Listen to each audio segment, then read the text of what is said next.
Hello, and welcome to this powerful story. Today, we are going to talk about a woman the world still remembers, even 60 years after her death. A woman who had beauty, fame, and millions of fans, but also pain, loneliness, and a heart that was breaking quietly every day. This is not just the story of a Hollywood actress. This is the story of a small girl named Norma Jean, who became the world's most famous woman, Marilyn Monroe. But behind her smile, behind her beauty, was a life full of sadness, heartbreak, secrets, and silent tears. This is the story of how a little girl with no father, no home, and no love became the icon of beauty and died too young, still searching for love. This story will not only touch your heart, it will also improve your English language. You will learn new words, emotions, sentence structure, and how to listen and understand real storytelling in simple English. So enjoy the story and grow your English every day. Let's start from the very beginning, the part no one talks about. Marilyn Monroe was not born Marilyn. Her real name was Norma Jean Mortensen. She was born on June 1, 1926 in Los Angeles, California. Her mother's name was Gladys Pearl Baker. Her father? She never knew him. Gladys wrote the name Edward Mortensen on her birth certificate, but he was not the real father. The real man was someone else, a man named Charles Stanley Gifford, but he never accepted her. He left, disappeared, never looked back. Norma Jean was born already rejected by the man who should have protected her. Her mother, Gladys, worked as a film cutter in Hollywood, but she had a terrible problem. She was mentally ill. Sometimes Gladys smiled and talked with her daughter, but other times she screamed, cried, or stared into nothing. She had paranoid schizophrenia, a serious brain illness. She believed people were trying to take her daughter away. One night, she even tried to smother young Norma with a pillow. When Norma Jean was just 7 years old, her mother was taken to a hospital and never came back. That was the day Norma Jean's life completely broke.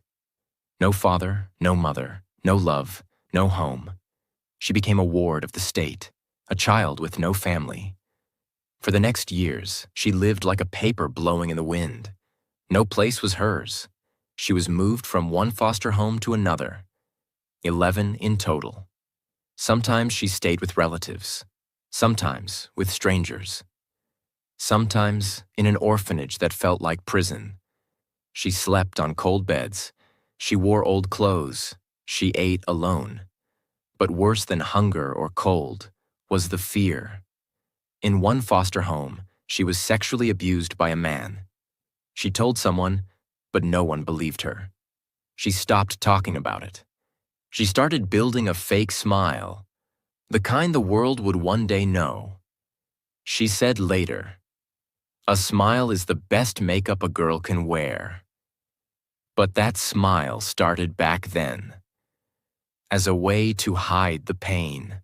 When Norma Jean turned 16, something happened. Her foster family had to move, but couldn't take her.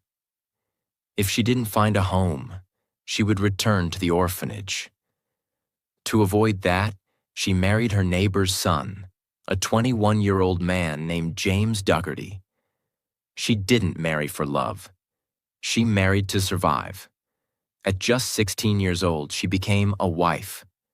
She cooked, cleaned, and tried to be a good housewife. But deep down, she knew this was not the life she wanted. Her dreams were bigger, much bigger. In 1944, her husband joined the U.S. Navy and went to war. Norma Jean got a job in a factory, making parachutes for soldiers. One day, a photographer came to the factory. He was taking pictures of women working for a war magazine. He saw Norma. He asked her to pose. She smiled, posed, and the camera fell in love. That photo was printed, then another, and another. Suddenly people were asking, "Who is this girl?" That was the beginning of something huge. In 1946, she signed her first movie contract. The studio told her, "You need a better name." So she chose Marilyn, inspired by a Broadway star. And the studio gave her Monroe, her mother's maiden name. That was the day Norma Jean died, and Marilyn Monroe was born. But deep inside, she was still the scared little girl searching for love, for safety, for someone to stay. Marilyn Monroe had her new name, but that was just the beginning. She was no longer Norma Jean, the girl who cleaned houses and cried in the dark. Now she had to become Marilyn, the woman the world wanted to look at, desire, and dream about. But the world didn't make it easy. When she signed with 20th Century Fox in 1946, she was full of hope. But the studio said she wasn't ready for big roles. They told her to take acting classes, lose weight, dye her hair blonde, and fix her teeth. She did it all, quietly, patiently. She worked harder than anyone. She watched other actresses on screen and practiced every expression. She studied how to walk, how to talk, how to make people watch her. And slowly, they did. But she didn't get big roles, not yet. In the beginning, she played small parts, the pretty girl, the dumb blonde, the background beauty. In 1949, before she became a star, she had no money. She was behind on rent, she was hungry, she had no husband, no family, no safety net. So she did something bold. She posed nude for a calendar photo, lying on red velvet with nothing on her body. She used a fake name and took the money. $50, just to survive. Later, when she became famous, people found out. The media expected her to be ashamed. But Marilyn didn't lie. She simply said, "I was hungry. What could I do?" And the world, they didn't judge her. They loved her even more. She became the symbol of courage, honesty, and raw beauty. She didn't hide her past. She turned it into power. Her real rise came in 1950 to 1953. She appeared in movies like The Asphalt Jungle, 1950, All About Eve, 1950, Niagara, 1953, Gentlemen Prefer Blondes, 1953, How to Marry a Millionaire, 1953. In these films, Marilyn wasn't just a pretty face. She was funny, charming, and glowing on screen. Audiences around the world fell in love with her. One scene made her unforgettable, singing "Diamonds Are a Girl's Best Friend" in a pink dress, surrounded by men in tuxedos. That became one of the most iconic moments in film history. In 1954, Marilyn married again, this time to Joe DiMaggio, a baseball legend. He was strong, silent, and deeply in love with her. But their love was full of trouble. Joe didn't like how men looked at Marilyn. He hated the sexy dresses, the camera flashes, the public attention. One day, while filming the movie The 7-Year Itch, Marilyn stood over a subway grate, and her white dress blew up in the air, a now iconic image. Thousands of men watched and cheered. Joe DiMaggio was furious. That night, he hit her. She cried. He apologized. But just 9 months after their wedding, Marilyn filed for divorce. She said the marriage was full of emotional cruelty. Joe loved her, but couldn't accept who she was. Marilyn wanted to shine. He wanted her to hide. Marilyn was tired of being called a dumb blonde. People loved her body, her smile, her voice. But they didn't see her mind, her dreams, or her pain. She once said, People had a habit of looking at me as if I were some kind of mirror. They didn't see me. They only saw themselves. She started reading serious books: psychology, poetry, philosophy. She wrote in journals every day: deep thoughts, fears, dreams. She began working with famous acting coach Lee Strasberg in New York. She joined the actor's studio, where serious actors trained. She wanted to be respected, not just loved.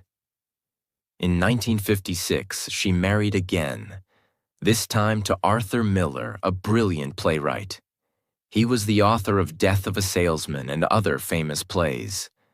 Marilyn hoped this marriage would be different. Arthur was smart, kind, calm.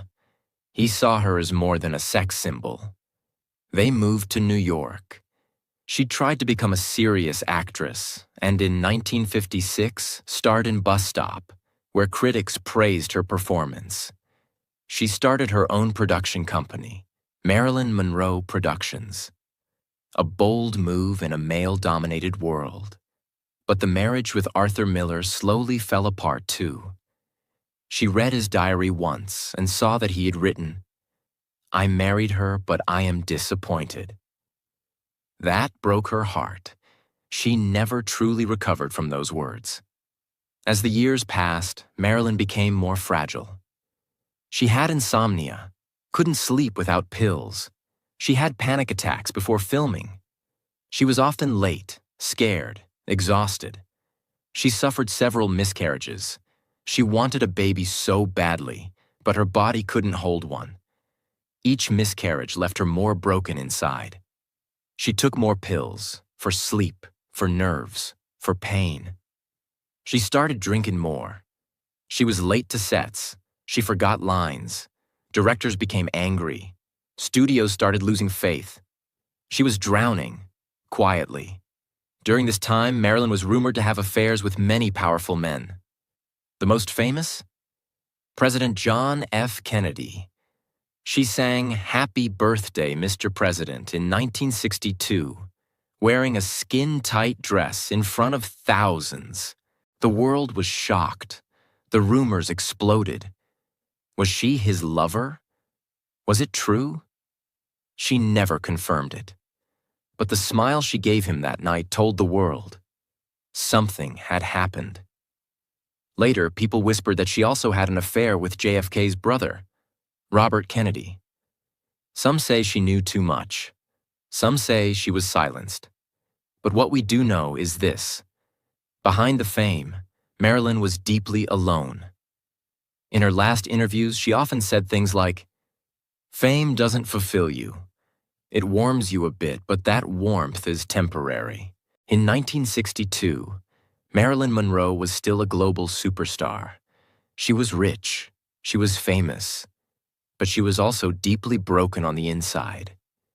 She was 36 years old, young by today's standards. But she had already lived through a lifetime of pain. Behind the camera flashes, red carpets, and diamonds, she was falling apart. That year, she was cast in a new film called Something's Got to Give.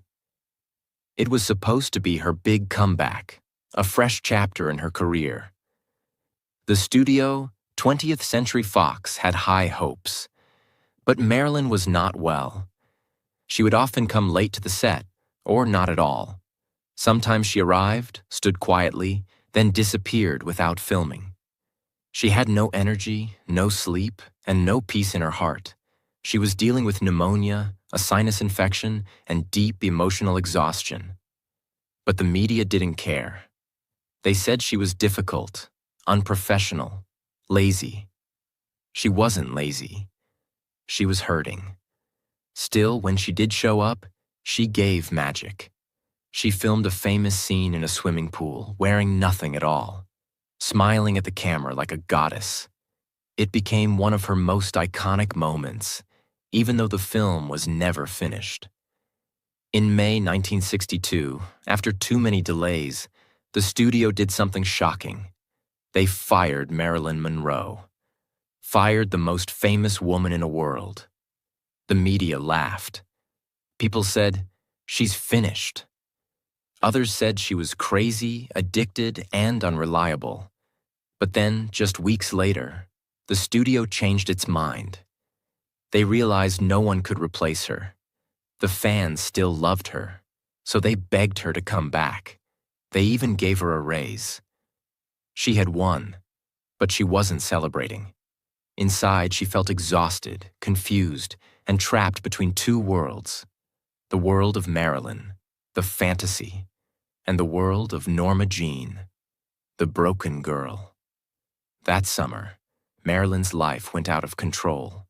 She had fired her longtime publicist and changed therapists. She was cutting people out of her life, one by one, even those who truly cared. She was mixing sleeping pills, anti-anxiety drugs, and alcohol. A dangerous combination. But she couldn't stop. She couldn't sleep. She cried alone. She wrote sad things in her notebooks, thoughts about worthlessness, emptiness, and death. She missed her ex-husband, Joe DiMaggio. They had started speaking again. He still loved her. He wanted to protect her. He even planned to remarry her. He was the only man who came back. But Marilyn was slipping away. That Saturday seemed quiet.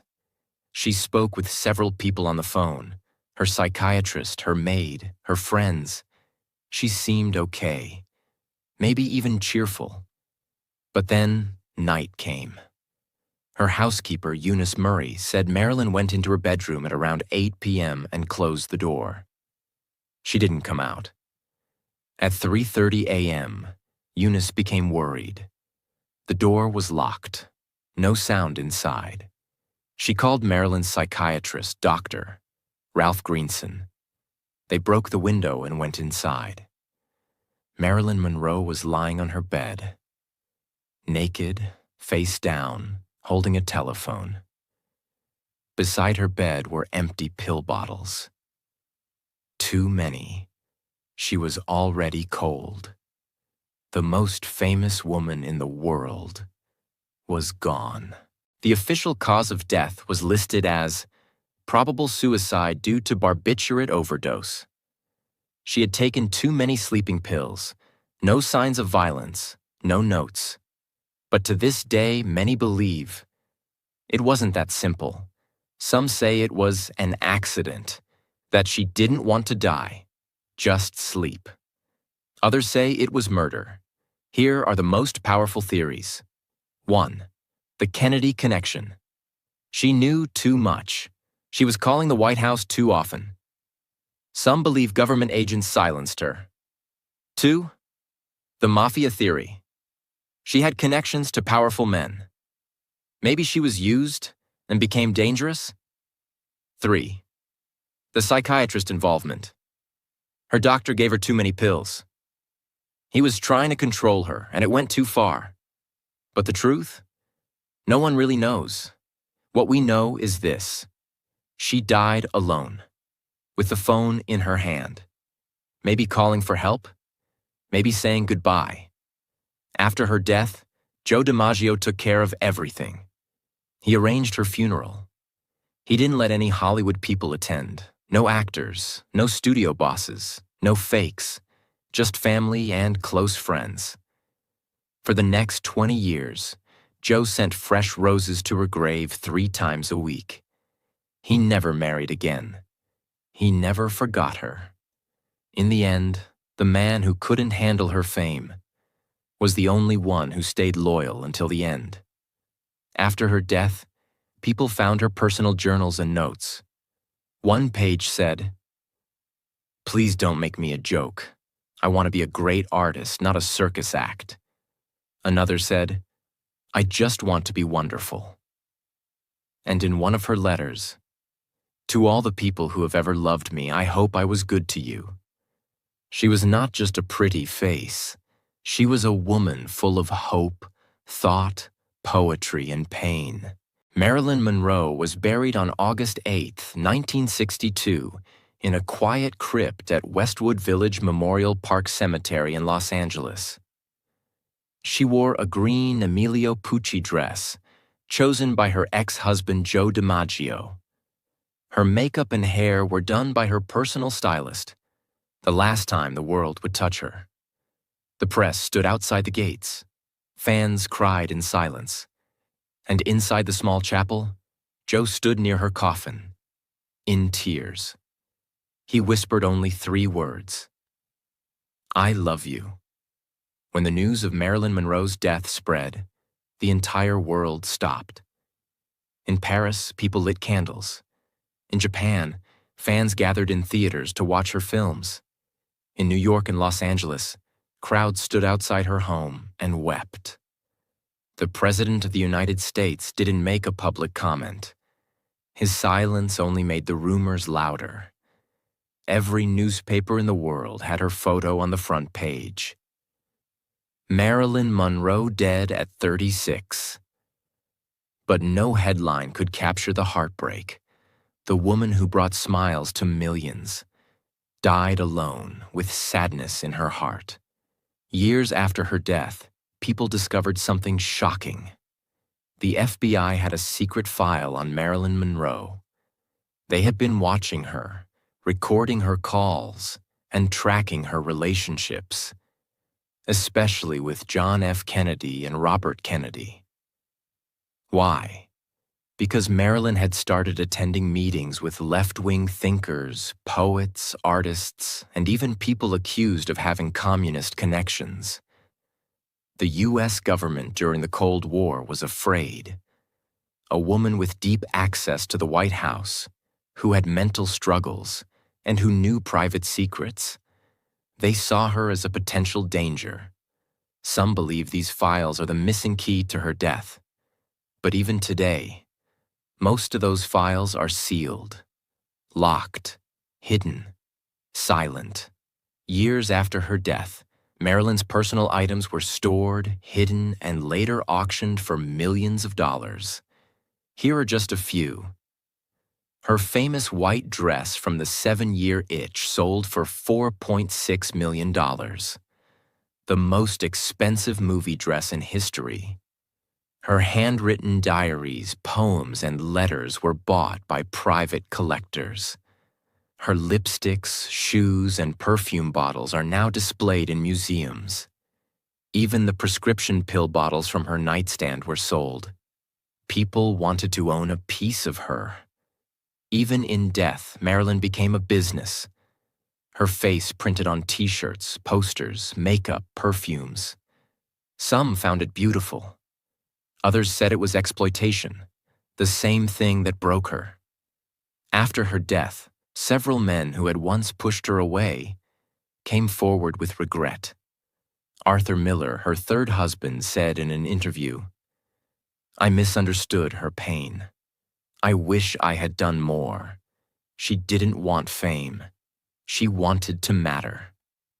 Even Robert Kennedy, in a private conversation, reportedly said, "I think we failed her. I failed her."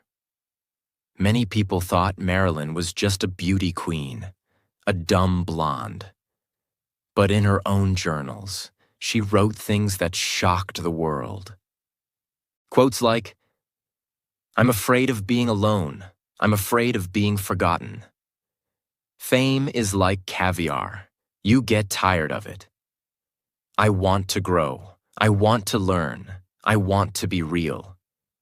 She read books by Freud, Tolstoy, and Dostoevsky. She wrote letters to herself that were filled with sadness and longing. One letter said, "What if I wake up tomorrow and no one loves me? What if all this beauty is just a mask?" She was not a doll. She was a poet, a deep thinker, a sensitive woman trapped in a golden cage. Marilyn Monroe became a symbol, not just of beauty, but of how women suffer in silence. She inspired generations of actresses who saw her as the original rebel, writers who used her life as a metaphor for pain behind glamour, feminists who studied how Hollywood controlled her image, young girls who learned that outer beauty can never fix inner wounds. Her life started a global conversation about mental health, body image, misogyny in the film industry, the cost of fame, how society treats vulnerable women. Even today, her story helps women find their voice. Decades after her death, Marilyn Monroe is still everywhere. In fashion, designers like Versace, Dior, and Chanel recreate her looks. In music, Madonna, Beyoncé, Nicki Minaj, and Lady Gaga all pay tribute to her. In films, from My Week with Marilyn, 2011, to documentaries in 2022 and 2023.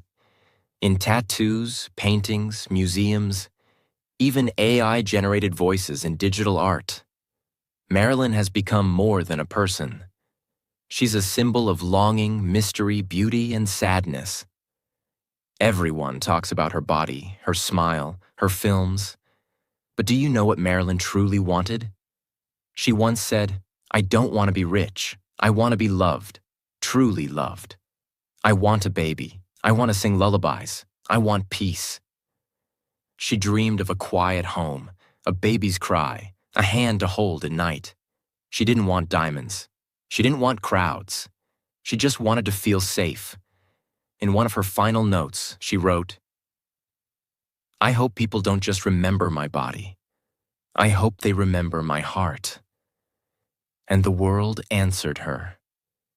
We didn't forget. We still talk about her. We still cry for her. We still wish someone had saved her. Marilyn Monroe died at just 36 years old. But in those 36 years, she lived a life that millions of people still talk about today. Why?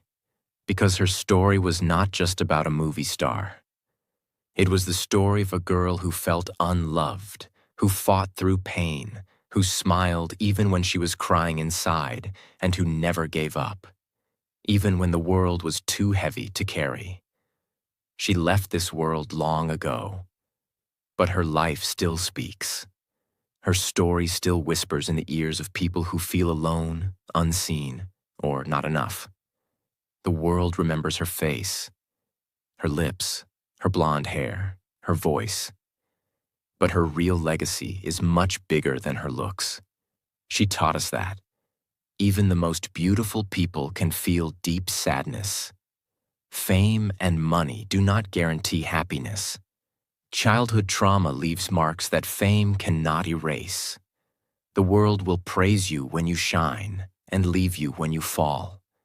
She showed us how a person can keep going, even when they feel broken inside. In the 1950s, women were told to be quiet, to stay at home, to smile and obey. But Marilyn didn't follow the rules. She built her own company, Marilyn Monroe Productions, at a time when studios controlled everything. She demanded better roles, not just sexy ones. She fought for higher pay, equal to male actors. She studied acting deeply because she didn't want to be just pretty. She wanted to be respected. She made mistakes. She cried. She fell apart sometimes. But she never stopped trying. She walked into rooms where no woman had power, and she made them look at her differently. She became a symbol of courage in heels. She gave a voice to the silenced. In her time, people didn't talk about depression, sexual abuse, mental illness, loneliness, miscarriage, self-worth. But Marilyn lived all of it, and still stood up, smiled, and said, "I'm not perfect, but I'm real." She didn't hide her pain. She didn't pretend to be strong. And in doing that, she made millions of people feel seen. Even today, people who suffer in silence look at her and think, if she could go through all that, maybe I can survive too. She gave strength to people who were too afraid to speak. She didn't have a rich father. She didn't go to the best schools. She didn't have support. She was told she was nothing. But she became everything. She didn't become successful because she had money. She became successful because she never stopped dreaming, even when the world told her to give up. That's why her story matters. That's why it touches people. In every country, in every language. 5 powerful life lessons from Marilyn Monroe. 1. You don't need a perfect past to create a powerful future. Marilyn came from abuse, orphanages, and deep sadness. But she didn't let her past define her future. She used her pain and built something beautiful. Lesson: your past is not your prison. It can become your power. 2. Fame and money can't replace love and peace. She had beauty. She had wealth. She had fans. But her heart was still searching for something real. Lesson: don't chase the spotlight. Chase peace. Chase truth. Chase people who stay. 3. Don't be afraid to demand respect, even if they call you difficult. She said no. She asked for better roles. She refused to be treated like an object. And they called her hard to work with. But later, they respected her. Lesson: speak up, even if your voice shakes, even if they hate you for it. Your worth is not up for debate. 4. Healing is hard, and it's okay to fall sometimes. She wasn't always strong. She cried, she broke down, she made mistakes, but she kept trying. Lesson: healing is not a straight line. It's messy, but every time you get back up, you grow stronger. 5. Your real value is not in your looks. It's in your soul. The world loved Marilyn for her face. But today, people love her more for her depth, her thoughts, her heart, her truth. Lesson: beauty fades, but your words, your kindness, your courage, that's what people will remember. Many people ask, what if someone had hugged her that night? What if someone had picked up the phone? What if someone had said, "You matter," before it was too late? Maybe she would have lived. Maybe she would have become a mother. Maybe she would have written books, directed films, taught young actors. But we can't go back. What we can do is learn. We can speak kindly to those who are suffering. We can forgive ourselves for falling. We can stop judging people by what they show on the outside, because even the ones with the biggest smiles might be the ones hiding the deepest pain. Marilyn Monroe didn't get the ending she deserved, but her story is not just about sadness. It's about survival, courage, fighting back when everything tries to break you, and still smiling, still trying, still believing that love is possible. She said, keep smiling, because life is a beautiful thing, and there's so much to smile about. So we smile, we cry, and we remember her, not just as a blonde beauty, but as a girl who tried, who fell, who rose, and who still lives. In every heart that feels too soft for this hard world. And that was the unforgettable story of Marilyn Monroe. A story of pain, power, beauty, and truth. If you felt something in your heart today, if you want to hear more inspiring stories like this, and if you want to learn English in the most emotional and powerful way, then don't forget to subscribe to this channel. Every day, we bring you stories that teach you English, and also teach you life. Stories that make you think, feel, and grow. This is not just a channel. This is your place to learn, to improve, and to feel stronger every day. So hit that subscribe button and join me again tomorrow for another powerful story, another lesson, and another step toward becoming the best version of yourself. Thank you for watching. See you tomorrow. Bye.